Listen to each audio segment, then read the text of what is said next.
السلام علیکم ناظرین، میں ہوں نیلم نواب۔ آپ دیکھ رہے ہیں PKN نیوز۔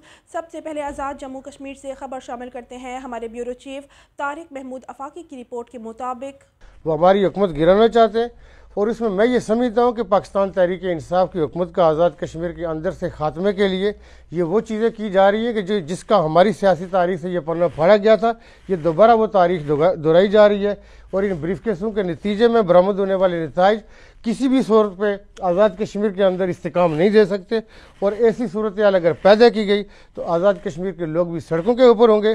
تو پھر ہم یہ دیکھیں گے کہ وفاق کا جو PDM ہے کہ وہ آزاد کشمیر کے اندر سیاسی ابتری، اور جب ہم سڑکوں کے اوپر ہوں گے تو پھر ہم دیکھیں گے کہ یہ ہمیں کیسے کنٹرول کرتے ہیں، اور کشمیر کے اس پار جو LLC میں تکمیل پاکستان کی جنگ لڑ رہے ہیں ان کو کیا پیغام دیں گے، اور ہندوستان جو اس وقت آزاد کشمیر کو ایک نوالے کے طور پہ ترک کرنے کے بیانات دے رہا ہے، تیاریاں کر چکا ہے، یہ وہاں پہ کیا کرنا چاہ رہے ہیں۔ پھر ہم وزیر اعظم آزاد جموں و کشمیر صدر پاکستان تحریک انصاف سردار تنویر الیاس خان کی خصوصی گفتگو۔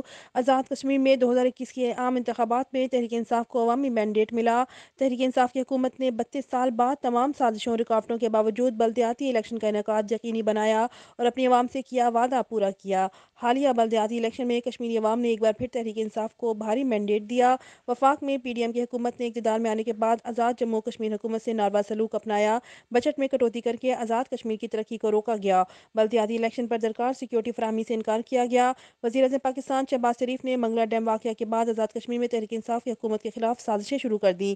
آزاد کشمیر میں تحریک انصاف کی واضح اکثریت ہے۔ اگر وفاقی حکومت نے سیاسی عدم استحکام پیدا کرنے کی مذموم کوششیں جاری رکھیں تو اس کا خمیازہ بھگتنا پڑے گا۔